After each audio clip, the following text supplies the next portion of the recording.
तो आज से हम लोग टेंशन की पढ़ाई शुरू करने जा रहे हैं। धागे के अंदर जो टेंशन होता है, ठीक है। चलिए सर, तो हम लोग धागे के अंदर जो टेंशन है उसकी पढ़ाई करने जा रहे हैं। तो सबसे पहले हम लोग आइडियल स्ट्रिंग किसको बोलते हैं, पहले इस पे बात किया जाए, है ना। देखो होता क्या है, फिजिक्स में कई जगह हम लोग कहते हैं कि आइडियली ये चीज ऐसा होना चाहिए, फिर उसको स्टडी करते हैं, है ना। तो इसके पीछे रीजन है एक्चुअली, है ना। कई बार क्या होता है कि आइडियल हम लोग कब मानते हैं कि आइडियली ये चीज ऐसा होना चाहिए। हम लोग एक्चुअली उस मॉडल को सिंप्लीफाई कर रहे होते हैं, सिंप्लीफाइड मॉडल पहले पढ़ लेते हैं, फिर उसके बाद कहते हैं कि अब अगर ये भी कॉम्प्लिकेशन इसमें आई तो क्या करेंगे। जैसे कि अभी बताएं, हम लोग जो चैप्टर अभी पढ़ रहे हैं इसके बाद आएगा फ्रिक्शन वाला चैप्टर, है ना। तो इस चैप्टर में किसी भी सरफेस को हम लोग रफ नहीं मानेंगे, सारे सरफेसेस को स्मूथ मानेंगे, कहीं फ्रिक्शन नहीं है ऐसा मानते हुए चलेंगे इस पूरे चैप्टर में जो अभी पढ़ रहे हैं। फिर अगले चैप्टर में ये सीखेंगे कि अगर सरफेस भी रफ हुआ तो और क्या क्या हो जाएगा। अभी के लिए सिंप्लीफाइड मॉडल पढ़ रहे हैं, एजम्पशन ले लिए कि सारे सरफेसेस स्मूथ है, परफेक्टली स्मूथ है, कहीं फ्रिक्शन नहीं। जबकि प्रैक्टिकली तो ऐसा हो ही नहीं सकता कि कोई सरफेस हो जिसमें फ्रिक्शन जीरो हो जाए, परफेक्टली स्मूथ हो जाए, ऐसा हो ही नहीं सकता। कितना भी आप पॉलिशिंग कर लीजिए किसी सरफेस का, और जब उसको बहुत ध्यान से देखेंगे या ऐसे बोले माइक्रोस्कोप के अंडर में देखेंगे तो उसका सरफेस एकदम स्मूथ नहीं रह जाएगा, कुछ ना कुछ जिगजैग रहेगा, मतलब फ्रिक्शन कुछ ना कुछ रहेगा, एकदम स्मूथ नहीं कर सकते आप। तो पॉइंट ये है कि ये सब कहने का कि हम लोग क्या करते हैं, ये पढ़ने का ढंग है एक्चुअली, है ना। पहले मॉडल को सिंप्लीफाइड मॉडल पहले पढ़ लेते हैं कि सिंपलेस्ट केस में ये मॉडल ऐसा अगर हो तो क्या क्या हम लोग सारी बातें सीख लिया जाए। फिर उसके बाद ये सीखते हैं कि अगर ये मॉडल थोड़ा इसमें ये कॉम्प्लिकेशन भी होती तो क्या करते हैं। अब जैसे फ्लूइड वाला जब चैप्टर पढ़ते हैं ना, तो उसमें शुरू में हम लोग मान लेते हैं कि जो फ्लूइड है वो उसमें विस्कोसिटी नहीं है। विस्कोसिटी एक चीज होता है ना, जैसे हार्ड सरफेसेस पे फ्रिक्शन होता है ना। रिजिड बॉडीज में जो काम फ्रिक्शन का होता है, फ्लूइड्स में वो काम विस्कोसिटी का होता है, फ्रिक्शन जैसा फोर्स होता है। फ्लूइड के अंदर कोई चीज मूव करे किसी लिक्विड के अंदर तो फ्रिक्शन जैसा फोर्स लगता है उसके ऊपर, है ना। फ्लूइड की लेयर्स लगाती हैं उसके ऊपर फ्रिक्शन, तो उसको विस्कोसिटी कहते हैं। तो फ्लूइड जब हम लोग पढ़ते हैं तो पहले हम लोग मान लेते हैं कि सारा जो फ्लूइड है वो उसमें विस्कोसिटी नहीं है। हम लोग कहते हैं ये आइडियल मान लिया, आइडियल केस मान लिया जिसमें विस्कोसिटी नहीं होगा। फिर उसको पढ़ लेते हैं अच्छे से, फिर उसके बाद बात करते हैं कि विस्कोसिटी भी हुआ तो क्या होगा, है कि नहीं।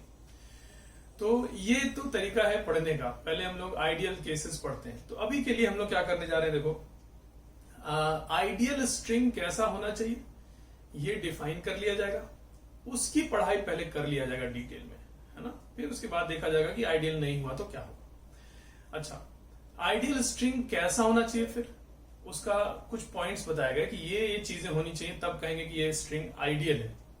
और अगेन लास्ट में आगे बढ़ने से पहले एक बार फिर से बोलना चाहते हैं, आइडियल किसी चीज को कह रहे हैं तो उसका मतलब है कि प्रैक्टिकल ऐसा नहीं होता है ना। किसी चीज को अगर हम कह रहे हैं कि आइडियली ऐसा होना चाहिए, इसका मतलब प्रैक्टिकली ऐसा नहीं होता है। जैसे अभी बात समझ में आएगी हम क्या कह रहे हैं। आइडियली स्ट्रिंग को कहा गया कि क्या क्या बातें होनी चाहिए। Ideal string should be inextensible, inextensible, वो एक्सटेंड नहीं करना चाहिए, उसका जो लेंथ है वो फिक्स रहना चाहिए, कितना भी फोर्स से खींचे वो बढ़ना नहीं चाहिए, है ना। पहला चीज माने। दूसरा माना गया कि ideal string should be massless, उसमें मास नहीं होना चाहिए, जीरो मास होना चाहिए। ऐसा नहीं कि कम मास का होना चाहिए, नहीं, उसका मास एग्जैक्टली जीरो होना चाहिए, ऐसा माना गया। और एक और माना गया कि इट शुड बी फ्रिक्शनलेस, जो धागा है, जो स्ट्रिंग है, उसमें कोई फ्रिक्शन, उसके सरफेस पे कोई फ्रिक्शन नहीं होना चाहिए, है ना। तो ये तीन चीजें मानी गई आइडियल स्ट्रिंग के लिए। और आप एक बार सोच रहे होंगे तो आपको लग ही रहा होगा कि ऑब्वियसली यार आइडियल कह दिए कि आइडियली ऐसा होना चाहिए, प्रैक्टिकली ऐसा नहीं हो सकता, इसका मतलब, है ना, कि कोई कहे कि एक ऐसा धागा है जो इनएक्सटेंसिबल है। प्रैक्टिकली सोचिए तो ऐसा इम्पॉसिबल है, कोई धागा ऐसा है जो एक्सटेंड ही ना करे, कितना भी फोर्स लगा एक्सटेंड ना करे। अरे लोहे का भी, मेटल का भी धागा अगर बना दे, पतला सा वायर बना दे, उसके ऊपर भी वेट हैंग करें तो वो एक्सटेंड करता है। एक चैप्टर है इसके ऊपर पढ़ना है आप लोगों को, प्रॉपर्टीज ऑफ सॉलिड करके, कि उसको ग्राफ प्लॉट किया जाता है कि कितना कितना एक्सटेंड किया। तो कितना भी हार्ड धागा क्यों ना हो, आप जब खींचोगे तो कुछ ना कुछ तो एक्सटेंड करेगा ही। तो हमने कह दिया नहीं, आइडियली कैसा होना चाहिए, इनएक्सटेंसिबल, कहने का मतलब प्रैक्टिकली ऐसा नहीं होता है। दूसरा बोले मासलेस, मासलेस कैसे हो सकता है कोई चीज? कुछ तो मास होगा, है कि नहीं? अगर इवन एक एटम से भी बना है तो एक एटम का भी कुछ मास होता है, तो मासलेस है। धागा एक है जो कि मासलेस, जीरो मास है, ये भी नहीं कि कम मास है, जीरो मास है, ऐसा माना गया। तीसरा चीज माना गया कि फ्रिक्शनलेस, उसके सरफेस पे कोई फ्रिक्शन नहीं है। उसका सरफेस, धागे का जो ये ऐसे धागा है तो उसका जो सरफेस है परफेक्टली स्मूथ है। और जैसा अभी थोड़ी देर पहले आपसे कह रहे थे, कोई सरफेस फ्रिक्शनलेस हो ही नहीं सकता, है ना? एग्जैक्टली फ्रिक्शनलेस नहीं हो सकता, भले कम हो जाए फ्रिक्शन, बहुत कम फ्रिक्शन हो फिर भी समझ में आता है, एग्जैक्टली फ्रिक्शनलेस कोई सरफेस नहीं हो सकता, है ना? तो ये कुछ बातें हैं जो माना गया आइडियल स्ट्रिंग में। अच्छा, अगर हम ऐसा कह रहे हैं कि ये सब बातें ऐसा प्रैक्टिकली ऐसा हो ही नहीं सकता, तो फिर ऐसा माने क्यों? तो ऐसा माने इसलिए कि हम अपना मॉडल को सिंप्लीफाई कर सकें, सिंप्लीफाइड मॉडल पहले पढ़े। तो अब ये भी सोचना जरूरी है कि ऐसा मानने से हमारा मॉडल जो है धागे का वो कैसे सिंप्लीफाई हुआ, उससे हमको क्या फायदा हुआ, ऐसा मानने से कैसे मॉडल हमारा सिंप्लीफाई हो रहा है, पहले हम लोग इस पे बात करने वाले। चलिए, तो एक एक करके इस पे बात किया जाए। जो तीनों पॉइंट्स हमने कहे, आप जरूर एक बार नोट्स की कॉपी में लिखिए इसको। पहले हेडिंग डालिए स्ट्रिंग और उसके अंदर एक बात लिखिए, N ideal string should be, और इसमें 3 पॉइंट्स लिखिए। पहला पॉइंट इनएक्सटेंसिबल, दूसरा पॉइंट मासलेस, और तीसरा पॉइंट लिखिए फ्रिक्शनलेस, है ना? ये 3 पॉइंट्स आप लिख दीजिए नोट्स में पहले कि आइडियल स्ट्रिंग ऐसा ऐसा होना चाहिए। अब एक एक करके तीनों पॉइंट्स पे बात करने जा रहे हैं कि ऐसा मानने से क्या क्या फायदा होने वाला है। पहला पॉइंट था इनएक्सटेंसिबल, उसी से शुरू करें। तो आपका जो पहला पॉइंट है, आपने लिखा इनएक्सटेंसिबल, मतलब एक्सटेंड नहीं कर सकता है, उसका लेंथ जो है वो फिक्स्ड है। तो ऐसा मानने से क्या फायदा हुआ हमको, देखिए। मान लीजिए कि ये 2 ब्लॉक्स हैं और ये धागे से बंधे हुए हैं, और ये स्ट्रिंग से ऐसे बांधिए, और इस वाले ब्लॉक को हम आगे खींच रहे हैं, है ना? ये वाले ब्लॉक को आगे की तरफ खींच रहे हैं। तो पॉइंट ये है कि हमने माना है कि ये धागा जो है ये इनएक्सटेंसिबल है, इसका लेंथ फिक्स रहने वाला है, मतलब इस एंड से इस एंड का जो दूरी है वो फिक्स रहने वाला है।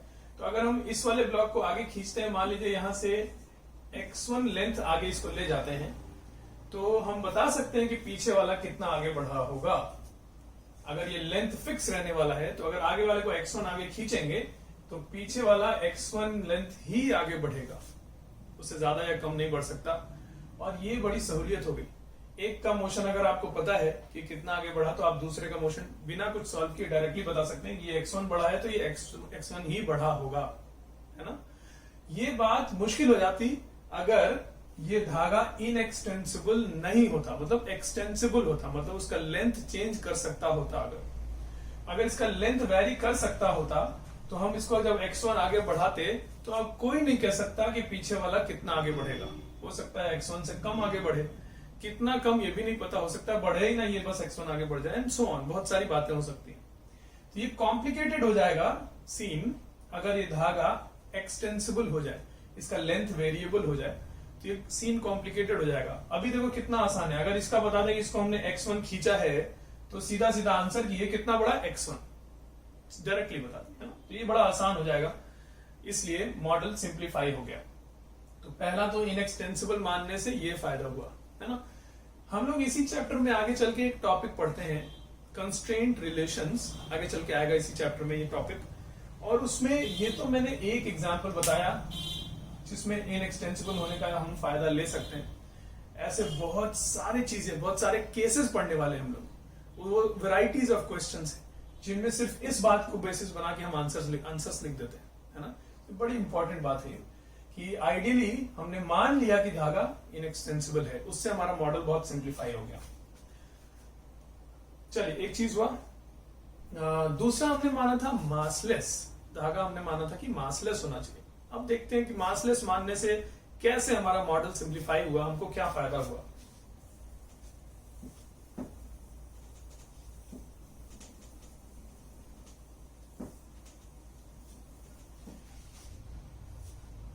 चलिए, ये दूसरा पॉइंट है, और दूसरे पॉइंट में हमने माना था कि हमारा धागा जो है वो मासलेस है, और धागा मासलेस होने से क्या क्या कंक्लूजन्स हुए, क्या क्या बातें फिर पता चल जाएंगी धागे के बारे में।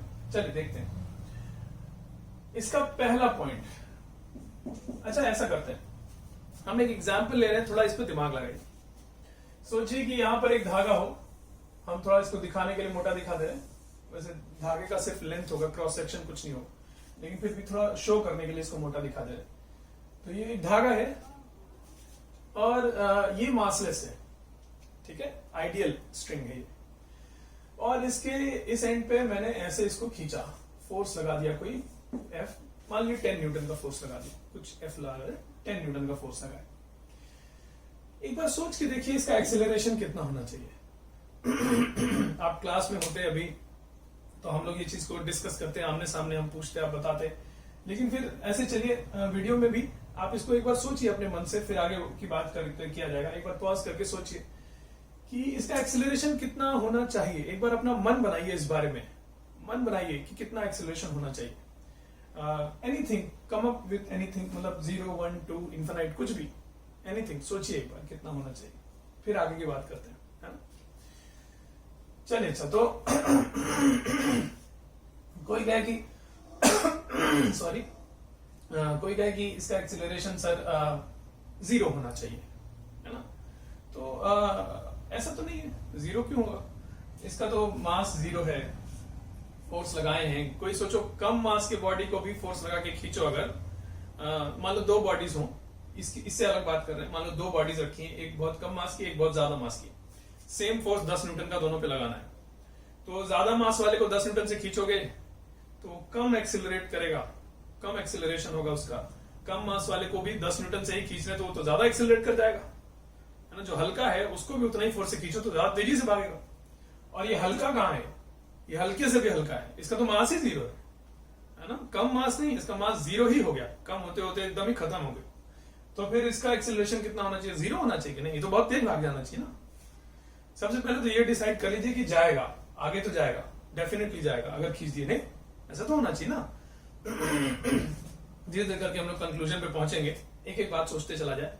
पहले तो ये मत सोचिए कि ये चलेगा ही नहीं, क्योंकि खींचोगे और ये ऐसा भी नहीं कि बहुत भारी है कि खींचे तो नहीं चला, अरे हल्का है यार, 0 मास है, तो चलिए तो भागेगा, 0 तो एक्सेलरेशन नहीं होगा।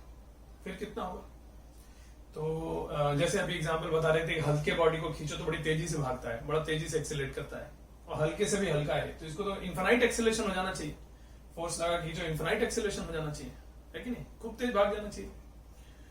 ओके ठीक है, चलिए अब हम बताते हैं कि सही आंसर क्या है ना।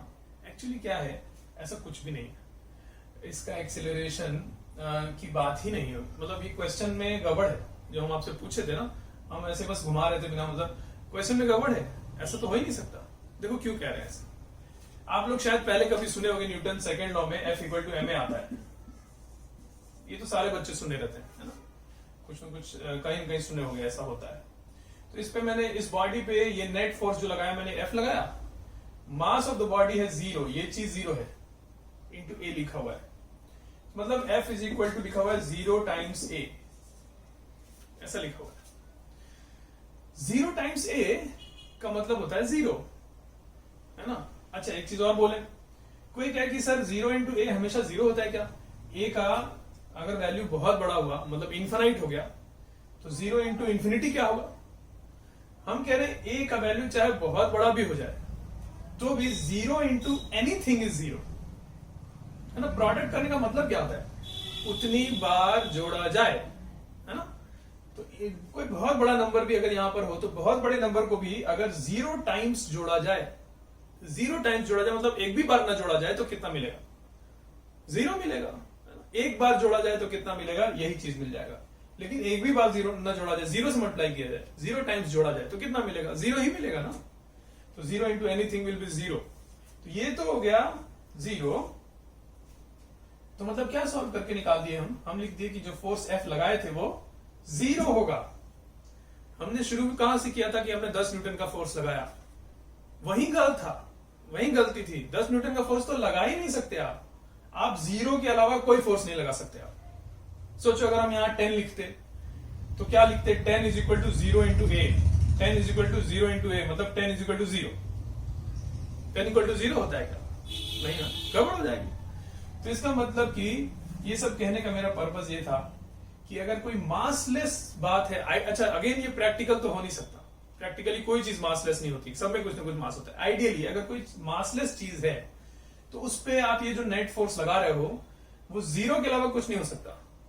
अच्छा वापस आते हैं, हम ऐसे बोले, हम आपसे कह रहे हैं कि इस मासलेस स्ट्रिंग पे आप 0 फोर्स के अलावा कोई फोर्स नहीं लगा सकते, मतलब कि ऐसे बोले कि कोई फोर्स लगा नहीं सकते, कोई भी फोर्स नहीं लगा सकते। 0 फोर्स का मतलब क्या? कुछ नहीं। इसका मतलब कि इस पे आप एक मासलेस धागा है तो उस पे आप कोई फोर्स नहीं लगा सकते, नेट फोर्स नहीं लगा सकते आप।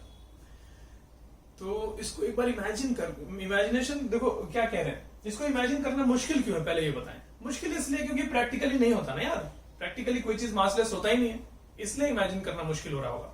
लेकिन थोड़ा फिर भी इसको कोशिश करते हैं, सोचते हैं। देखो एक बार सोचते हैं कि एक धागा हो लेकिन उसका मास 0 ना हो लेकिन बहुत कम हो। प्रैक्टिकल सोच रहे हैं ना, प्रैक्टिकली एक धागा हो बहुत हल्का, एकदम हल्का सा धागा है रखा हुआ है ना, और आपसे कहा जाए कि इस धागे को खींचना है और कितने फोर्स से, तो आपसे कहा जाए कि इसको आप 100 न्यूटन के फोर्स से खींच दो, है ना। एक धागा है उसको 100 न्यूटन के फोर्स से खींच दो, ठीक है कि नहीं। तो क्या होगा, आप धागा रखा है, आप उसको खींचने चले, जैसे आपने उसको टच भी कर दिया, बहुत हल्का धागा है, सोचिए, इमेजिन करिए एकदम हल्का सा धागा, पतला सा, एकदम हल्का सा, आपने टच भी किया तो वो आपके साथ आगे भागेगा। आपने हाथ उसको ऐसे जैसे लगाया वो आपके साथ आगे भाग जाएगा। तो आप उसके ऊपर 100 न्यूटन का फोर्स लगाओगे कैसे? बात सही है। आप उसको 100 न्यूटन का फोर्स लगाना तो दम लगाना पड़ेगा। कैसे लगाओगे उसके ऊपर फोर्स, कैसे लगाओगे दम, जब वो आपके साथ फ्लो कर रहा है। हल्का सा धागा है, आपने उसको, जैसे ये धागा आपने, ये अगर सोचो एकदम पतला सा हल्का सा धागा, आपने उसको खींचने, आपसे कहा जाए कि जाओ 100 न्यूटन का फोर्स लगाना, ऐसा नहीं कि आपके पास ताकत नहीं है, आप लगा सकते थे, लेकिन वो रेजिस्ट तो करे, रेजिस्ट ही नहीं करेगा तो आप कैसे फोर्स लगाओगे? आप जैसे टच करोगे वो ऐसे फ्लो कर जाएगा आपके साथ, नहीं लगा पाओगे। तो ये तो बात हुई हल्के धागे की, और ये हल्का है क्या? ये तो मासलेस है, हल्का से भी आगे मासलेस है ये तो इसमें मास ही नहीं है। मास नहीं मतलब इनर्शिया ही नहीं है। इनर्शिया आप पहले कभी सुने होंगे, एक बार हम फिर से बोल दें क्या है। हर बॉडी, न्यूटन साहब ने बताया कि हर बॉडी अपना जो स्टेट को रेजिस्ट करना चाहता है, जो फर्स्ट लॉ था ना उनका, स्टेट चेंज करना नहीं चाहता है। तो ये जो प्रॉपर्टी है हर बॉडी के अंदर कि वो अपना स्टेट को रेजिस्ट करना चाहता है, सॉरी स्टेट में चेंज को रेजिस्ट करना चाहता है, स्टेट बदलना नहीं चाहता है, इसी को कहते हैं कि उस बॉडी का ये इनर्शिया, इस प्रॉपर्टी का नाम है इनर्शिया। और कहा गया कि ये जो प्रॉपर्टी है मास से डेवलप होती है। जिस चीज का मास ज्यादा होगा उसका इनर्शिया ज्यादा होगा, है ना, वो चीज ज्यादा रेजिस्ट करेगी अपने स्टेट में चेंज होने से। अब जैसे कि दो चीजें हैं, एक वही एग्जांपल दे रहे हैं, एक हल्का सा कोई बॉल है रखा हुआ है और एक बहुत भारी सा ट्रक है। आप दोनों अभी रेस्ट वाले स्टेट में है, आपको कहा गया इनका स्टेट चेंज करना है। अभी रेस्ट के स्टेट में है दोनों, आपको कहा गया दोनों को मूव कराना है, मान लीजिए कुछ 1 मीटर पर सेकंड से मूव कराना है ना। तो स्टेट में चेंज के लिए आप बॉल को तो आप कम फोर्स लगा के उसका स्टेट चेंज कर दोगे, लेकिन ट्रक को बड़ी मुश्किल होगी उसका स्टेट चेंज करने के लिए, आपको बहुत ज्यादा फोर्स लगाना पड़ेगा, मतलब वो ज्यादा रेजिस्ट करेगा। जिसका मास ज्यादा है वो अपने स्टेट में चेंज होने को ज्यादा रेजिस्ट करता है, मतलब उसके अंदर इनर्शिया वाला प्रॉपर्टी ज्यादा होता है।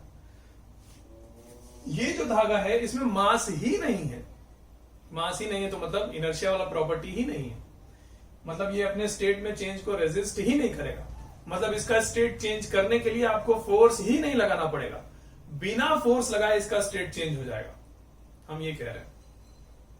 चलिए अच्छा अगेन अभी तो उस पे आएंगे, अभी जो हम कह रहे थे ना उस पे सेकंड पॉइंट में हम लोग आएंगे। फिलहाल ये बात यहां पे लिखी हुई है कि आप जीरोस के अलावा कोई फोर्स इसके ऊपर नहीं लगा सकते, ठीक है। चलिए आगे बढ़ते हैं। मासलेस होने से पहली बात ये पता चली, इसी मासलेस वाले पॉइंट में ही दूसरी बात, दूसरा पॉइंट देखो क्या कह रहे हैं। मान लीजिए कि यहां पर एक स्ट्रिंग है, ये धागा है, और इसके हमने कहा कि यहां पर, अच्छा रुको, इसके नीचे एक स्टेटमेंट भी लिखते चला जाए ना, तब दूसरे पॉइंट पे आएंगे, रुक जाइए। नोट्स में यहां तक लिखने के बाद इसका क्या कंक्लूजन हुआ, एक स्टेटमेंट इसके नीचे हम लोग लिखा जाए, क्या मतलब हुआ, ये सब क्या लिखा हुआ है। नोट्स में ऐसा करिएगा, मासलेस लिख के ये डायग्राम बना के यहां तक लिख के और फिर इसके बाद एक स्टेटमेंट लिखा जाए, क्या कंक्लूजन है इसका। Therefore it is not possible to apply force on just one end of an ideal string. जैसा कि यहां दिखाया गया, एक आइडियल स्ट्रिंग था, उसके सिर्फ एक एंड को आगे खींचें, ये पॉसिबल ही नहीं है ना। हमने एक एंड पे 10 न्यूटन का फोर्स लगाना चाहा, ये पॉसिबल ही नहीं है। अच्छा, तो क्या पॉसिबल है कि कोई आइडियल स्ट्रिंग है उसको दोनों तरफ से तो खींच सकते हैं ना यार। हमने कहा कि सिर्फ एक एंड से 10 न्यूटन का फोर्स लगा के नहीं खींच पाएंगे क्योंकि ताकत ही नहीं लगेगी। दोनों तरफ से खींच तो सकते हैं ना, दोनों तरफ से ताकत लगा सकते हैं ना यार। तो दोनों तरफ से लगा के देखते हैं अब सेकंड पॉइंट में क्या होता है। ये हो गया पहला। सेकंड पॉइंट में हमने क्या किया कि एक बार दोनों तरफ से खींच के देखा जाए। और अगेन मान लीजिए ये F1 फोर्स से इधर खींच रहे हैं, F2 फोर्स से इधर खींच रहे हैं। और लेट अस सपोज एक बार इमेजिन किया जाए कि ये जो F1 वाला जो फोर्स है इसका मैग्नीट्यूड है लेट से 20 न्यूटन और इस वाले का मैग्नीट्यूड है 10 न्यूटन। ठीक है, 20 न्यूटन इधर और 10 न्यूटन इधर, ऐसे ऐसे खींचे, दोनों तरफ से खींचे, इधर से 20 न्यूटन से खींचे और इधर से 10 न्यूटन से खींचे। तो एक बार सोचिए, इमेजिन करिए कि ऐसा करने पर इसका एक्सेलरेशन कितना होगा, है ना। तो अब आप लोग में से कई लोग शायद समझ गए होंगे कि यहाँ पे फिर वही पिछले वाले क्वेश्चन, पिछले वाला जो बात कर रहे थे ना, वैसे यहाँ पे घुमाने की कोशिश कर रहे हैं। एक्सेलरेशन की बात ही कहाँ आई। हम कह रहे हैं कि इस पे इधर 20 इधर 10 लगा दिए, तो ये तो हो ही नहीं सकता कि अलग अलग लगा दे, वरना नेट फोर्स आ जाएगा। यही वाली बात देखो कैसे हम लिख रहे हैं। मान लीजिए कि इधर 20 न्यूटन इधर 10 न्यूटन लगाए, तो आगे की तरफ का नेट फोर्स हो गया F1 माइनस F2। आगे की तरफ नहीं, net force is equal to इसका मास इंटू एक्सेलरेशन। अब मास तो क्या है, जीरो, मासलेस है, तो इसका मतलब F1 minus F2 is equal to zero, मतलब F1 is equal to F2। मतलब ये दोनों अलग अलग तो हो ही नहीं सकते। अगेन यही वाली बात जो यहां लिखी थी कि नेट फोर्स जीरो ही होना पड़ेगा, यहां पर भी यही बात कह रहे हैं कि नेट फोर्स तो जीरो होना पड़ेगा, है कि नहीं।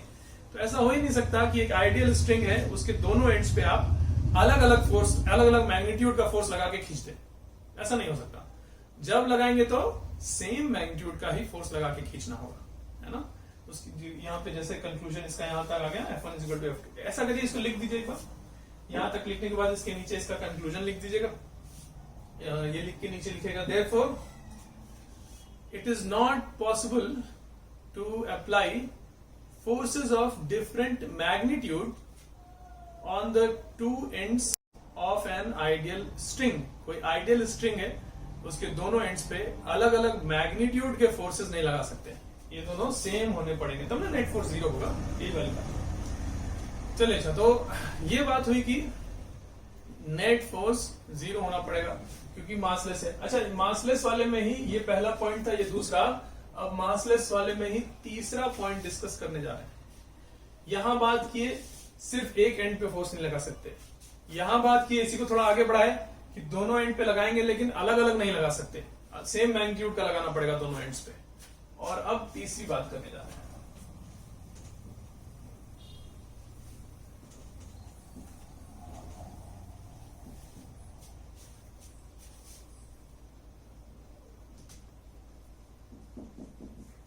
तीसरी बात, अब ये धागा है, इसके दोनों एंड्स पे सेम मैग्नीट्यूड का फोर्स मान लीजिए लगा ही दिए। इधर जितना मैग्नीट्यूड का फोर्स लगा दिए F, इधर भी उतना ही मैग्नीट्यूड का फोर्स लगा दिया F।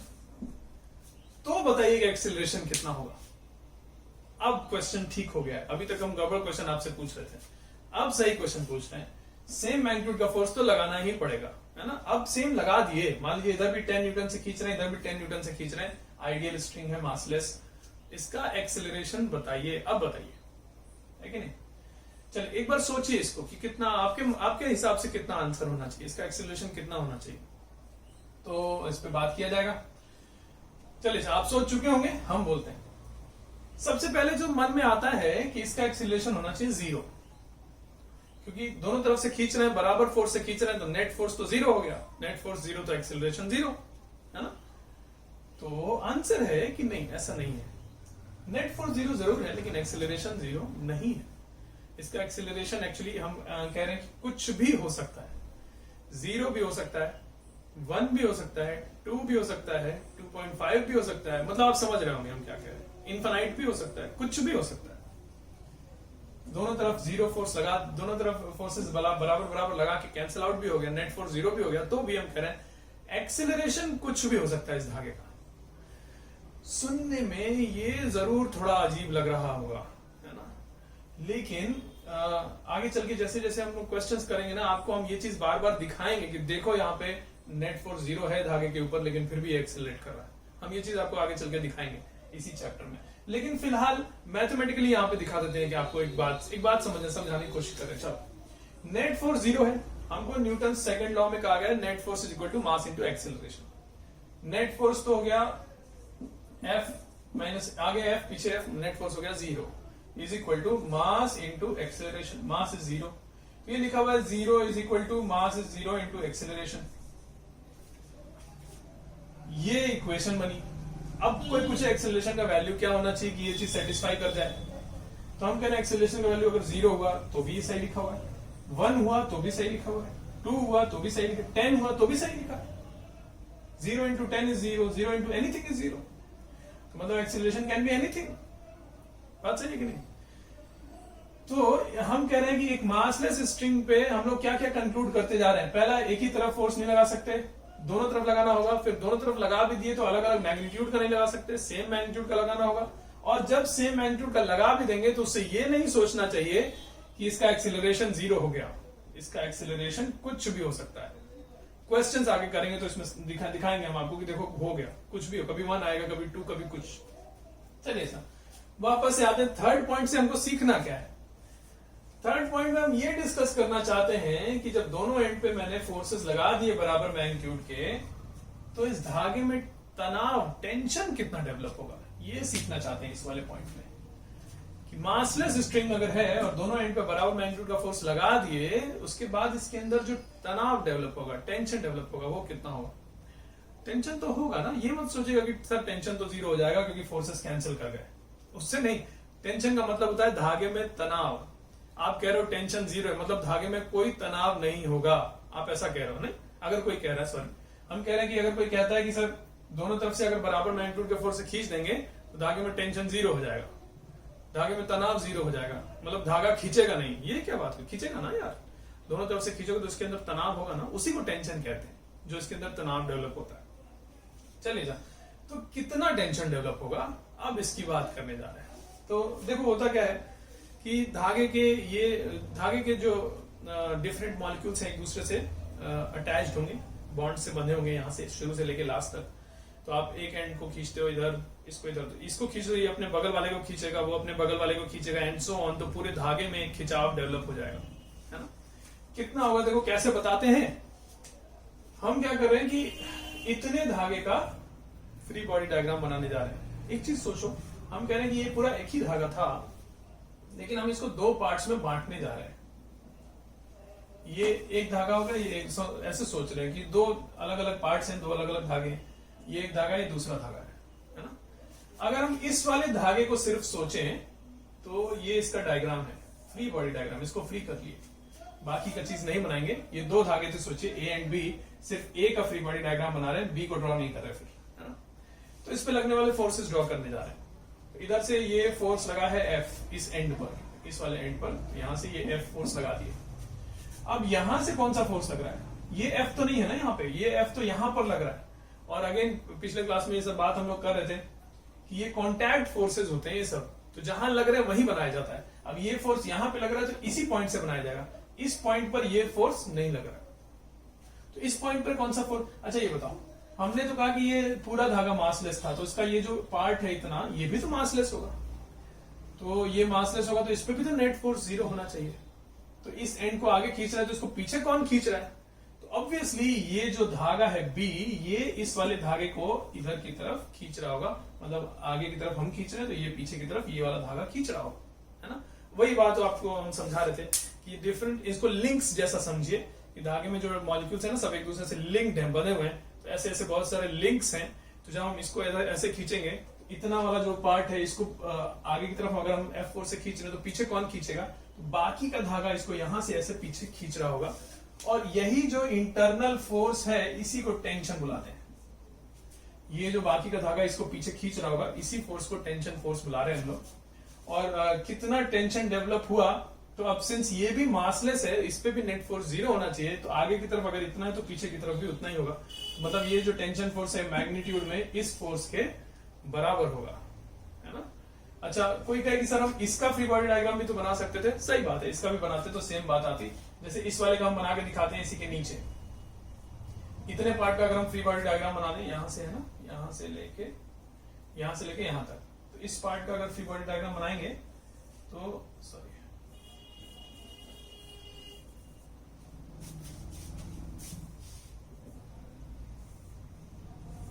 ये हो गया, इस पार्ट का फ्री बॉडी डायग्राम बना रहे हैं, तो ये जो फोर्स है ये यहां पर लग रहा है, मतलब यहां पर इधर की तरफ, ये तो F फोर्स हो गया। इसके अलावा इस पे इधर की तरफ ये फोर्स लगाएगा तो पीछे कौन खींच रहा है, इधर कौन खींच रहा है, तो बाकी का धागा, ये धागा इसको इधर की तरफ खींच रहा होगा, तो ये इधर की तरफ खींच रहा होगा अपना इंटरनल टेंशन फोर्स से। तो ये जो टेंशन फोर्स है 3 लिख दिए, और इस पे भी नेट, ये भी मासलेस है तो नेट फोर्स 0 होना चाहिए, तो जितना ये है मैग्नीट्यूड उतना ही मैग्नीट्यूड का टेंशन होना चाहिए। तो हमको पता चल गया कि टेंशन इस धागे के अंदर किसी भी पॉइंट पर टेंशन कितना होगा।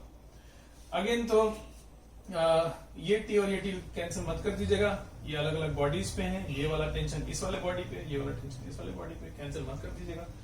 और ये सब बातें ऑब्वियस है, मतलब नहीं। चलिए, अच्छा, हम कह रहे थे कि इसके अंदर कितना टेंशन डेवलप हुआ, टेंशन फोर्स डेवलप उतना ही हुआ जितना कि ये फोर्स था।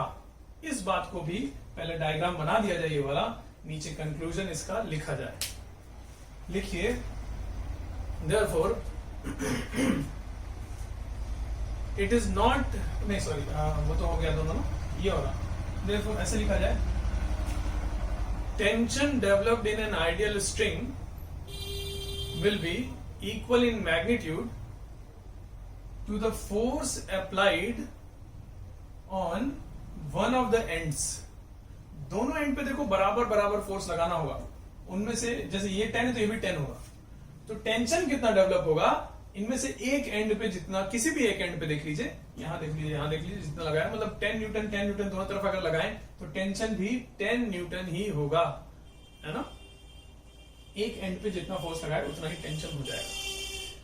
तो मासलेस माने थे धागे को, उससे ये 3 बातें क्लियर हो गई कि ऐसा ऐसा होगा, और इसको हम लोग क्वेश्चंस में आगे यूज किया जाएगा, है ना। ये बातें याद रखा जाएगा, इसको यूज किया जाएगा।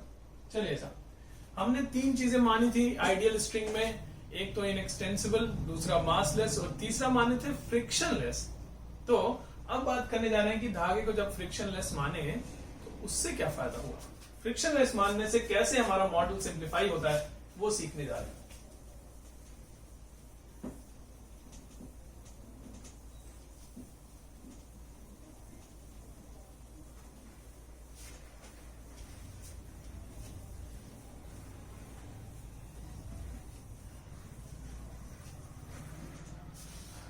चलिए, फ्रिक्शनलेस, तीसरा पॉइंट।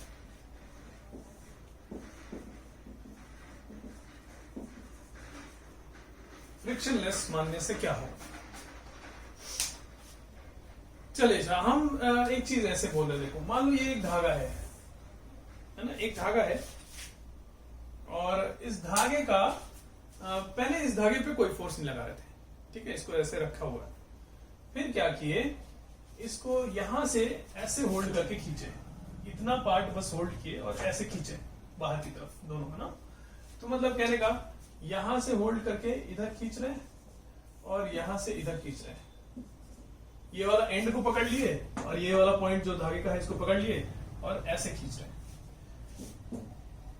एक बार इमेजिन करिए कि अगर हम ऐसा करते हैं, मान लो 10 न्यूटन का फोर्स इधर लगा है, 10 न्यूटन का फोर्स यहाँ पे, ये जो धागा बीच का है उसके किसी भी पॉइंट पे कोई टेंशन पूछे तो 10 न्यूटन, जैसा अभी बात कर रहे थे हम लोग। लेकिन कोई पूछे कि ये जो बाकी का धागा है उसमें कितना टेंशन होगा। हमने क्या किया, एक धागा है, इतना बड़ा धागा था, बीच में से ऐसे खींच रहे हैं, इधर का धागा तो आराम से रखा हुआ है, उधर के धागे में तो कोई तनाव डेवलप नहीं होगा ना, तनाव तो इतने पार्ट में डेवलप होगा जितने को हमने ऐसे करके ऐसे खींचा, बाकी का धागा तो ऐसे लूजली रखा हुआ है कि नहीं, तो बाकी के धागे में कोई टेंशन तो डेवलप ही नहीं होगा, है कि नहीं। तो इसमें टेंशन नहीं होगा, इसमें टेंशन होगा। लेकिन फ्रिक्शनलेस मानने से हमने ये सब कॉम्प्लिकेशन को हटा दिया, मॉडल सिंप्लीफाई कर दिया। एक धागे में एक ही टेंशन, ये सब चक्कर खत्म की, आधे धागे में टेंशन अलग, आधे धागे में टेंशन अलग, ये सब चक्कर ही खत्म कर दिया फ्रिक्शनलेस मानने से। कैसे समझते हैं? हम कह रहे हैं कि अगर ये धागा फ्रिक्शनलेस होता, ये धागा है, अगर ये फ्रिक्शनलेस होता तो हम इसको बीच में से पकड़ के खींच ही नहीं सकते। बीच अगर ये इसका सरफेस एकदम स्मूथ है, परफेक्टली स्मूथ है, तो आप इसको यहां से पकड़ के इसको ऐसे खींच नहीं सकते, क्योंकि एक बार इमेजिन करो, इसको ऐसे खींचने के लिए यहां सरफेस पे फ्रिक्शन चाहिए, बीच में से पकड़ के खींचने के लिए बीच में फ्रिक्शन चाहिए आपको, तब ना आप इसको खींच पाओगे। सोचो, अच्छा इमेजिन करो कि ऐसा धागा हो, उसको खूब अच्छे से ऑयल और ग्रीस वगैरह उस पर लगा दें और तब इसको ऐसे होल्ड करके खींचे, तो हाथ तो आपका स्लिप कर जाएगा ना धागे के ऊपर, कैसे खींच पाएंगे? बात सही कि नहीं? और वही बात कि अगर एग्जैक्टली फ्रिक्शनलेस हो जाए, ये धागा पूरा एग्जैक्टली फ्रिक्शनलेस हो जाए, तो आप इसको खींचोगे कैसे? पुल नहीं कर पाओगे बीच में से। किनारे की बात अलग है, आपने किनारे को किसी चीज से अटैच कर दिया है ना, फिक्स कर दिया, किनारे दोनों जो एंड्स दोनों हैं उनको फिक्स कर दिया किसी चीज से और खींच रहे हैं, वो तो फिर भी समझ में आता है, ब्लॉक अटैच कर दिया, जो भी कर दिया। बीच में से खींचने के लिए फ्रिक्शन चाहिए आपको। हमने कहा कि ये फ्रिक्शनलेस है, मतलब आप बीच में से, बीच के किसी भी पॉइंट से इस पर फोर्स, टेंजेंशियल फोर्स नहीं लगा सकते। टेंजेंशियल फोर्स, नॉर्मल फोर्स लगा सकते हैं आप, लेकिन टेंजेंशियल नहीं लगा सकते। अभी बात करते चलो। फ्रिक्शनलेस मानने से ये हुआ कि जब लगाएंगे तो एंड्स पे ही लगाना होगा, बीच में से फोर्स नहीं लगा पाएंगे आप। इसका मतलब जब होगा तो पूरे धागे में एक ही टेंशन होगा, है ना, ऐसा नहीं कि आधे धागे में अलग टेंशन, आधे धागे में अलग टेंशन। आइडियल स्ट्रिंग अगर है तो उसमें पूरे एक धागे में एक ही टेंशन। फ्रिक्शनलेस मानने से ये फायदा होगा। और ये तो हम स्ट्रेट धागे में आपको समझा रहे थे, यही नहीं, मान लीजिए कोई धागा जो है एक सिलेंडर के ऊपर से पास करके जा रहा है ना, और ये सिलेंडर फिक्स्ड है, एक सिलेंडर है ऐसा जिसको फिक्स कर दिया, इसके ऊपर से एक धागा है ऐसे पास करके जा रहा है, इधर कुछ बॉडीज अटैच कर दी धागे के दोनों एंड्स पे, इधर से खींच रहे हैं। तो अगर इसको खींचेंगे, धागा इसके ऊपर से स्लिप करते हुए आएगा सिलेंडर के ऊपर से, तो भी इधर के धागे में और इधर के धागे, ये एक ही धागा है पूरा, अगर तो टेंशन पूरे धागे में एक ही होगा। ऐसा नहीं कि इधर के धागे में अलग टेंशन कर दें, इधर के धागे में अलग टेंशन लिख दें, नहीं, टेंशन एक ही होगा। अगेन वही, क्योंकि सिलेंडर के ऊपर से जब ये स्लिप करके जा रहा होगा तो ये जो सिलेंडर है, फ्रिक्शन वाला फोर्स, टेंजेंशियल फोर्स धागे पे नहीं लगा पाएगा, क्योंकि धागा स्मूथ है। तो अगर टेंजेंशियल फोर्स नहीं लगा पाएंगे तो धागे के इधर पार्ट में और इधर पार्ट में टेंशन अलग अलग नहीं कर पाएंगे। इवन एक ही नहीं, मल्टीपल पुलीज हो, पुली समझते हैं ना, डिस्क स्ट्रक्चर होता है जिसके ऊपर से कोई धागा पास करता है तो ऐसे रोल कराते हैं उसको, है ना, जैसा कुएं के ऊपर होता है कभी कभी, नहीं, पुली। तो ये मान लीजिए कोई पुली है, ऐसा ही मल्टीपल पुलीज हो, बहुत सारे, उन सबके ऊपर से धागा पास करके जा रहा हो, तो भी शुरू से लेकर लास्ट तक एक धागे में एक ही टेंशन होता है। अलग अलग धागे में टेंशन अलग अलग हो सकता है। तो फ्रिक्शनलेस होने से क्या हुआ, ये बात नीचे स्टेटमेंट में लिख दिया जाए, लिखा जाए, when an ideal string passes over multiple surfaces, tension in the string will be same at every point on the string। कह रहे हैं कि धागे में टेंशन हर पॉइंट पर सेम होगा, भले वो मल्टीपल सरफेसेस के ऊपर से होके गुजरे, पास करे, जैसे पुली वगैरह होंगे आगे चल के, पुली के ऊपर से पास करके निकलेगा, तो भी एक धागे में एक ही टेंशन होने वाला है। ठीक है ना। चलिए, अच्छा, तो ये बात हुई फ्रिक्शनलेस होने से क्या फायदा। तो हम लोग बात की आज की आइडियल स्ट्रिंग कैसा माना गया, और आइडियल स्ट्रिंग की ये जो तीनों बातें हमने मानी थी, उनसे हमको क्या क्या फायदे हुए। ठीक है, चलिए, अच्छा, हम लोग आगे बढ़ने जा रहे हैं अब कि किसी फ्री बॉडी डायग्राम में धागे वाला जो टेंशन वाला फोर्स है वो कैसे बनता है। जैसे नॉर्मल फोर्स के लिए हम लोग डिसाइड किए थे ना कि किसी फ्री बॉडी डायग्राम में नॉर्मल फोर्स का डायरेक्शन किधर होना चाहिए, तो कांटेक्ट सरफेस से बॉडी की तरफ नॉर्मल फोर्स हमेशा ड्रॉ किया जाता है, ऐसा सीखे थे हम लोग। और टेंशन फोर्स किधर की तरफ होता है अब ये सीखने जा रहे हैं, है ना। तो देखो सिंपल सा है बहुत लॉजिक। मान लीजिए कोई बॉडी है, उससे धागा अटैच कर दिए और धागे को इधर से खींचेंगे तो धागा इस बॉडी को अपनी तरफ खींचेगा। तो जब इस बॉडी का फ्री बॉडी डायग्राम बनाएंगे जिससे धागा अटैच्ड है, तो धागा उसको हमेशा अपनी तरफ खींच रहा होगा। और बड़ा ऑब्वियस सा बात है, देखो हम ये कहने जा रहे हैं आपसे कि किसी भी फ्री बॉडी डायग्राम में जिसका फ्री बॉडी डायग्राम बना रहे हैं उस बॉडी से धागे की तरफ टेंशन वाला फोर्स ड्रॉ करते हैं, धागे का टेंशन वाला फोर्स उधर की तरफ ड्रॉ करते हैं। और ऑब्वियसली हम कह रहे हैं एक धागा है, धागा सिर्फ अपनी तरफ ही तो खींच सकता है किसी को, सही बात है कि नहीं। सोचो कि एक यहाँ पे ब्लॉक रखा हुआ है ना, और एक धागा दे दिया जाए, बहुत हल्का सा एक धागा आपको दे दे, बोले कि धागे का ब्लॉक जो है उसके एक एंड, धागे का एक एंड उस ब्लॉक से अटैच कर दिया, दूसरा एंड आपको पकड़ा दिया। आपसे क्या कि इसको धागे को दूसरा एंड पकड़ो और इस ब्लॉक को ढकेल दो, ढकेल पाएंगे क्या? ऐसे जैसे करेंगे तो धागा ढीला हो जाएगा, कैसे ढकेलेंगे ब्लॉक को? कोई क्या खींच तो खींच सकते हैं, धागे का ये एंड खींचेंगे तो धागा ब्लॉक आएगा साथ में। मतलब धागा जो है वो ब्लॉक पर केवल अपनी तरफ फोर्स लगा सकता है, अपने से अवे नहीं ढकेल सकता, दूर नहीं ढकेल सकता। हाँ, रॉड ढकेल सकता है, रॉड हो अगर, रॉड से किसी ब्लॉक को आप ढकेल सकते हैं, धागे से थोड़ी ढकेल सकते हैं, धागे से तो बस खींच सकते हैं, है ना। तो नोट करके एक बात यहां पे लिखा जाए, लिखिए जरा, in a free body diagram, tension force is always drawn from the body towards the string. Body से धागे की तरफ टेंशन फोर्स हमेशा इस डायरेक्शन ऐसे ड्रॉ किया जाता है, ठीक है ना। चलिए तो कुछ एग्जाम्पल्स हम यहां ड्रॉ करने जा रहे हैं, है ना, जिसमें फ्री बॉडी डायग्राम आपको बनाना है। सबसे पहला देखो ये है, ये रूफ से एक धागा हैंग करके एक ब्लॉक हैंग कर दिया, इस ब्लॉक का मास है m, इस ब्लॉक का फ्री बॉडी डायग्राम बनाना है ना। देखो कैसे कर रहे हैं हम, पहले इसको फ्री कर लिए, सिर्फ ब्लॉक बनाए। सबसे पहला फोर्स जो फ्री बॉडी डायग्राम में हम लोग बनाते आए हैं वो है mg, क्योंकि इसका पता है डायरेक्शन अर्थ की तरफ, वर्टिकली डाउनवर्ड, mg बना दिए। अब देखते हैं कि कितने जगह से बाहरी सरफेसेस से कांटेक्ट में है। देखो वही प्रोसेस फॉलो कर रहे हैं जो अभी तक करते आए। तो देखा गया तो ये ब्लॉक बस यहां से बाहरी सरफेस से कांटेक्ट में है, और किससे? धागे से कांटेक्ट में है। तो धागे वाला फोर्स मतलब टेंशन फोर्स बनाना होगा, किधर से किधर? बॉडी से धागे की तरफ। ये बॉडी है, बॉडी से धागे की तरफ, तो यहां से इधर की तरफ ये टेंशन फोर्स बना दी। धागे में जो भी टेंशन हो, अगेन हम देखो फ्री बॉडी डायग्राम बनाना सीख रहे हैं ना हम लोग। अभी टेंशन कितना है अभी उसकी बात बिल्कुल नहीं सोच रहे, भूल जाइए टेंशन कितना है। सिर्फ अभी ये सोचिए फ्री बॉडी डायग्राम कैसे बनाना है ना। जैसे अभी तक नॉर्मल जब पिछले क्लास में पढ़ रहे थे कह रहे थे नॉर्मल कितना है इससे मतलब नहीं है, मैग्नीट्यूड ऑफ नॉर्मल कितना है वो आगे सीखा जाएगा, सिर्फ नॉर्मल ड्रॉ कैसे करना है वो सीख रहे हैं। वैसे अभी यहाँ पे केवल सीख रहे हैं कि टेंशन ड्रॉ कैसे करना है, टेंशन का मैग्नीट्यूड कितना है वो सब के लिए पूरा चैप्टर पढ़ा हुआ है, डिटेल में बात किया जाएगा। नहीं, हल्के में बात इसको हटाना नहीं है, बहुत डिटेल में बात किया जाएगा। लेकिन अभी के लिए बस इतना कि ड्रॉ किधर की तरफ होगा। तो ये हो गया फ्री बॉडी डायग्राम, पहला हो गया ये एग्जाम्पल। दूसरा एग्जाम्पल है ना।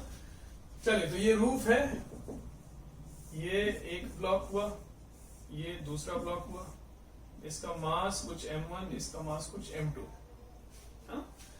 ऐसा हो गया।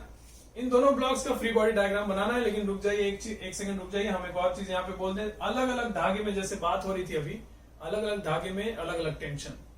तो पहले से कुछ एज्यूम कर लिया जाए कि लेटस से इस वाले धागे में टेंशन इतना है और इस वाले धागे में टेंशन इतना है ना। अब दोनों ब्लॉक्स का फ्री बॉडी डायग्राम बनाना है। एक बार जरूर अपने से ट्राई करिए और फिर उसके बाद जो हम बना रहे हैं उससे मैच करिए। एग्जैक्टली मैच करना चाहिए, मतलब इसमें ऐसा नहीं कि सर ऐसे भी कर दिए वैसे भी कर दिए, नहीं, एग्जैक्टली जब हम बना रहे हैं वैसा वैसा मैच करना चाहिए। चलिए एक बार ट्राई करके आइए और देखिए हम क्या कर रहे हैं।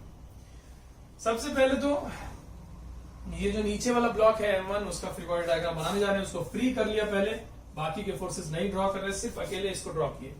बाकी के सिस्टम में जो चीजें उनको ड्रॉ नहीं किए, सिर्फ इसको ड्रॉ किए। ये बॉडी हो गया जिसको स्टडी कर रहे हैं। सबसे पहला फोर्स नीचे की तरफ ग्रेविटेशनल फोर्स M1, इसका मास है इसलिए M1G लिख दिए। और देखेंगे, काउंट करेंगे कितने जगह से बाहरी सरफेसेस से ये कांटेक्ट में है। तो देखो यहाँ पे बस एक, यहाँ पे ये बाहरी सरफेस से कांटेक्ट में है, किसके साथ? धागे, इस वाले धागे के साथ जिसका टेंशन T1 है ना। तो बस यहां से एक कांटेक्ट फोर्स बनेगा और वो भी टेंशन फोर्स बनेगा, किधर से किधर, बॉडी से धागे की तरफ। तो बॉडी से धागे की तरफ एक टेंशन फोर्स बनाए जिसका नाम T1 रखे, जो धागा है उसका टेंशन। और ये डन है, ये फाइनल है, इसका फ्री बॉडी डायग्राम यही हो गया और बाकी कोई फोर्स इस पे लग नहीं रहा, सीधी सी बात। इसकी बात करते हैं, तो इसको फ्री कर लिए पहले और नीचे की तरफ mg लगा दिए, इसका मास m2 था तो m2g लगा दिए। अब देखेंगे कितने जगह से बाहरी सरफेसेस से कांटेक्ट में है। एक देखो यहां से इस धागे से कांटेक्ट में है और एक यहां पर दूसरे वाले धागे से कांटेक्ट में है। दो कांटेक्ट फोर्सेस बनाने पड़ेंगे, दो टेंशन फोर्सेस बनाएंगे। यहां पे जो टेंशन फोर्स बनेगा बॉडी से धागे की तरफ, इधर की तरफ, और कितना T2, यहां से T2 बना दिए। और यहां से जो कांटेक्ट फोर्स बनेगा बॉडी से धागे की तरफ और T1, तो बॉडी से धागे की तरफ बना दिए, इसको T1 लिख दिए। और ये दोनों का फ्री बॉडी डायग्राम हो गया, है ना। और अब आप समझदार हो रहे हैं धीरे धीरे, आपको पता है कि ये इसका, कोई कहे कि सर इस वाले ब्लॉक पे ये वाला जो नीचे वाला ब्लॉक है वो M1G इस पे क्यों नहीं लगा है, इसके फ्री बॉडी डायग्राम में ये भी तो खींच रहा होगा ना नीचे, तो M1G क्यों नहीं लगा है। तो कोई ऐसे कहे तो आप उसको समझा दीजिएगा, आपको पता है अब आंसर कि ये क्यों नहीं, M1G इस पर क्यों नहीं लग रहा है, आपको पता है ना। चलो हम भी एक बार बोल ही दें। होता क्या है कि M1G इस पर नहीं लग सकता भाई। M1G क्या है, M1 वाले मास पे अर्थ ने जो फोर्स लगाया दैट इज M1G। अब ये मास इस मास पे जो फोर्स लगाएगा वो M1G तो हो नहीं सकता, है ना। वो तो अर्थ ही किसी पे लगा सकता है। जो mg वाला फोर्स है वो अर्थ ही किसी पे लगा सकता है या कोई अर्थ पे लगा सकता है, ये इसके ऊपर mg नहीं लगा सकता, दैट इज इम्पॉसिबल। दूसरी बात, कोई कहे कि सर ये इसको खींच नहीं रहा होगा क्या नीचे, तो हम कहेंगे नहीं, ये ब्लॉक इसको नहीं खींच रहा है, ये ब्लॉक इस धागे को खींच रहा है और ये धागा इसको खींच रहा है। और धागा इसको कितने से खींच रहा है, तो T1 से खींच रहा है, जो बना हुआ है यहाँ पे T1 बना हुआ है। और इसका M2G वेट इसका खुद का है जो अर्थ इसको खींच रहा है। इसीलिए काउंट करने को हम बोलते हैं, नहीं कि आप कांटेक्ट जितने हैं वो काउंट करिए, बस उतने फोर्सेस बना दीजिए, बात खत्म। इस पे जैसे मैंने काउंट किया कि यहाँ एक कांटेक्ट था, यहाँ दूसरा, दो कांटेक्ट फोर्सेस बनेंगे, दो टेंशन फोर्स बनेगा। यहाँ से जो कांटेक्ट फोर्स है वो बॉडी से धागे की तरफ और ये बॉडी से धागे की तरफ, ये दोनों बना दिए, बस बात खत्म। चलिए सर, तो ये हो गया टेंशन फोर्स हम लोग ड्रॉ कर रहे थे। और ठीक है, और हम लोग करेंगे टेंशन फोर्सेस ड्रॉ करेंगे नेक्स्ट क्लास में हम लोग, और फिर उसके बाद स्प्रिंग वाले फोर्सेस पढ़ेंगे अगले क्लास में। आज के लिए हम लोग इतना ही रखते हैं, ठीक है।